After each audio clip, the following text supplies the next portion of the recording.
So to paint a picture, it's 6-1 Maple Leafs, 3 minutes remaining. The Flyers take a penalty. And what does Sheldon Keefe do? Because the power play's been dog shit lately. PP1, get on there. And Rocky Thompson, the interim, I guess, right now with John Tortorella suspended, loses his shit. You're seeing it on your screen right now. Not happy, not pleased about it. The Leafs run that PP for like 30 seconds, and then they're like, Sheldon Keefe just does what Sheldon Keefe does, backtracks. Ryan Reese comes on the ice. Philadelphia scores shorthanded 30 seconds later. What'd you make of that? I can't believe that's Rocky Thompson. I didn't realize that, man. What a legend from Calgary that back in the day. He has an interview. Google Rocky Thompson's interview. It is absolutely comical. The guy has like Bret Hart greasy hair down to here. He's got a busted up nose, a split lip, two black eyes, and he's talking like so genuine about just trying to get the guy. And he fought like 6 times to make the Flames when they were just shit. It was hilarious. I love that he's still in hockey. I've heard he's an absolute beauty. But I didn't have any problem with it strictly on the fact that their power play has struggled so much, and reps are everything, and figuring things out and just getting over the hump is everything.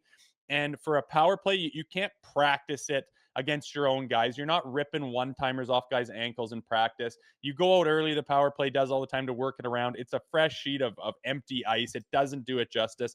You get chances to get the power play opportunities, especially when they're feeling it, especially when you're shelling a team. You know, that's the time where you could really figure some shit out and find a new lane and find out how to work that thing around and get yourself going. I could give a shit about the Philadelphia Flyers feelings at that point. I understand why you don't do it and why it's frowned upon. I understand why some guys get rattled. I might get rattled at another team too if I'm coaching going, really, really. But it's your team. You look out for yourself. It's not a bunch of feelings and fucking participation awards and I'm going to make like fuck off with that. This team needs to get the power play going. This team needs to do something in the playoffs. This team has a ton of pressure on them, and screw you. It's your fault you're down 6-1 or 6-2. I need my power play going. If it was any other night where the power play's clipping along and they had already gotten 3 goals in the game, 100%. Go with a different unit, mix some guys up. But at that particular point in time, their power play is like 1 or 2 for like 16 or something brutal. I don't care about you, Rocky. I don't care about the Flyers. Show up and play fucking better. I don't care. I need my power play going. That's the only thing I'm concerned about, not your goddamn feelings or the optics of it. So in that particular situation, I had no problem with it. Rosie, my thinking is, though, these guys have played together for 7 years. Like, what's one more power play in a 6-1 hockey game? I understand a couple different looks. Yarncroke's injured, not even out there. They got Bertuzzi out there. I just think that's a really good opportunity to get, throw a bone to Bobby McMahon and guys like that. And, not like to the Ryan Reese level, but there's guys on that roster who you could throw a bone to, say, hey, you got the man advantage, 3 minutes left, go out and score a goal. Again, if I'm going to think, if I'm going to think Ridley Grigg was classless for his move, I think I've got to feel a certain way. And that's just me, where it's like I wasn't the biggest fan of it. Having said it, I think you make some good points. I think they're fair points. I think at times you got to worry about your own team. I thought the bigger issue I probably had was that Keefe pussied out, and 30 seconds in, he throws Reeves on there, and then they score shorthanded, and that pisses off your goalie. It's like a chain effect of movement, Like from one extreme to the other, man, is fucking dumb. Honestly, I would have done what he done, ran it just the normal, and then after the buzzer, lean over the bench or whatever and said, "Hey, Rocky, I get why you're pissed, but our power play is fucking struggling, and I got to get him going. So sorry, it is what it is." Like the unwritten rule and the code of it.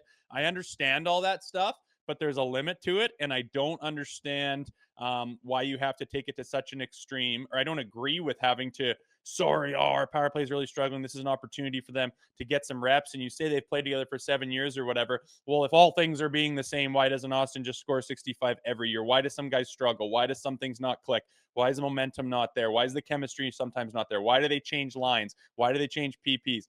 It's because shit comes and goes and ebbs and flows. And if it's not going right now, you can take that opportunity to have a chance to get it going against a team that you're dismantling. Screw your feelings. I need my power play going.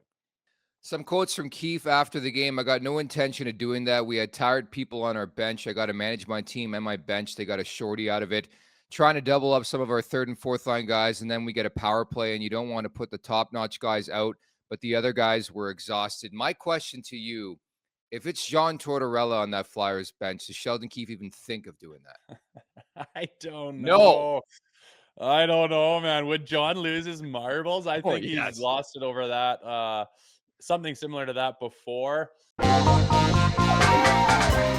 Make sure to check out more of our content right here on the Leafs Nation YouTube page. We got long form interviews, we got clips, we got epic rants by Jay Rosehill. We simply have it all. And don't forget, you can find out much more at theleafsnation.com. Thanks so much for watching.